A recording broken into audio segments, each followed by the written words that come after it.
সড়কে যানজট এড়াতে এবং অল্প খরচ এবং নিরাপদ যাতায়াতে যাত্রীরা বেছে নেন ট্রেন ভ্রমণকে।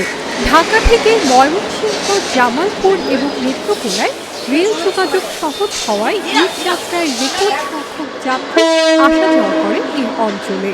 ট্রেন ভ্রমণে যাত্রীদের আগ্রহ বাড়লেও ময়মনসিংহ রেল বিভাগে বাড়েনি যাত্রীদের সেবার মান। কেননা স্বাধীনতার ৫৪ বছর পরও উন্নয়নের ছোঁয়া লাগেনি ময়মনসিংহের রেল বিভাগে। এখনও চলছে ব্রিটিশদের রেখে যাওয়া অবকাঠামোর উপর নির্ভর করে। পুরাতন রেল লাইন, বগি, ইঞ্জিনের কারণে প্রায় ঘটছে ট্রেন লাইনচ্যুত এবং ইঞ্জিন বিকল হওয়ার মতো ঘটনা। এতে অনেকেই মুখ ফিরিয়ে নিচ্ছেন ট্রেন ভ্রমণ থেকে। ঈদ যাত্রায় এই দুর্ভোগ বেড়ে যায় কয়েক গুণ।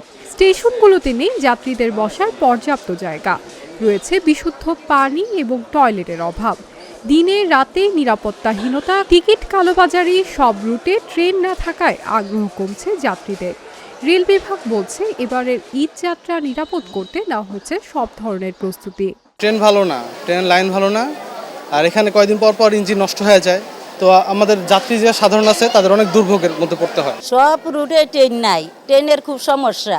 আমরা ভাঙ্গা ভাঙ্গা করে যাইতে হয়, তার জন্য আমরা গরিব মধ্যের জন্য আমরা আরও একটি ট্রেন চাই। আমাদের এখানে এমন কিছু সমস্যা তৈরি হচ্ছে যে টিকিট অনলাইনে দিচ্ছে কিন্তু আমরা পাচ্ছি না।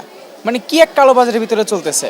এর ভিতরে আমরা যখনই কোনো টিকিটের জন্য আসি, কোনো সিন্ডিকেট আইসা বলতেছে যে না দাম বেশি করে নিতে হবে, কিংবা টিকিট দেখাচ্ছে আছে কিন্তু তারা আমাদেরকে দিচ্ছে না। মানে কোনো ভালো ট্রেন নাই, পুরাতন ট্রেনে ভালো সিট নাই, আমাদের জার্নি করা অনেক অসুবিধা হয়। স্টেশনে আমরা যে জিনিসটা ফলো করি হচ্ছে স্টেশনে পর্যাপ্ত পরিমাণে লাইট পাওয়া যায় না। প্রথমত রাত্রে আসলে আবার হাইজাকারের ছিনতাইকারী একটু প্রবলে পড়তে হয় অনেক সময়।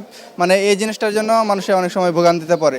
এবারের ঈদ যাত্রায় স্টেশন এবং ট্রেনের ভিতরে নিরাপত্তায় থাকবে পুলিশ। টিকিট কালোবাজারির সঙ্গে জড়িতদের বিরুদ্ধে ব্যবস্থা নেওয়া হবে বলে জানিয়েছে রেল পুলিশ। প্ল্যাটফর্ম এবং প্রত্যেকটা ট্রেনে আমাদের পুলিশ ফোর্স মোতায়েন থাকবে।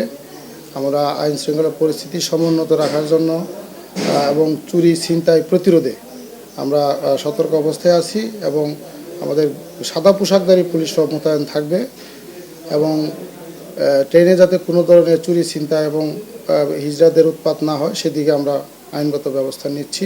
এটা অনলাইন প্ল্যাটফর্মে যারা টিকিট বিক্রি করে বিজ্ঞাপন দেয় তাদেরকে আমরা শনাক্ত করি। ইতিপূর্বে আমরা গ্রেপ্তার করেছি এবং এটা গ্রেপ্তার অভিযান অব্যাহত আছে। টিকিট কালোবাজারির বিরুদ্ধে আমরা ব্যবস্থা নিচ্ছি। এদিকে রেল বিভাগ জানায় রেল লাইন পুরাতন হওয়ায় কিছু সমস্যা থাকলেও ঈদ যাত্রা নির্বিঘ্ন করতে নেওয়া হয়েছে সব ধরনের প্রস্তুতি। এটা আসলে অনেক পুরনো, দীর্ঘদিন অনেক পুরনো দিনের রেল। এটা হয়তো কোনো ক্রমে এটা ভেঙে যায় মাঝে মাঝে। তবে আমাদের এটাও সার্বক্ষণিক লোক নিয়োজিত আছে। যদি কখনো রেল লাইনে কোনো সমস্যা হয় এটা আমাদের তাৎক্ষণিক যাতে সেবা দিয়ে মেরামত করতে পারে এটা আমরা পদক্ষেপ গ্রহণ করেছি রেল থেকে। এবারে ঈদ যাত্রা নির্বিঘ্ন করার জন্য বাংলাদেশ রেলে অনেক পদক্ষেপ গ্রহণ করেছে।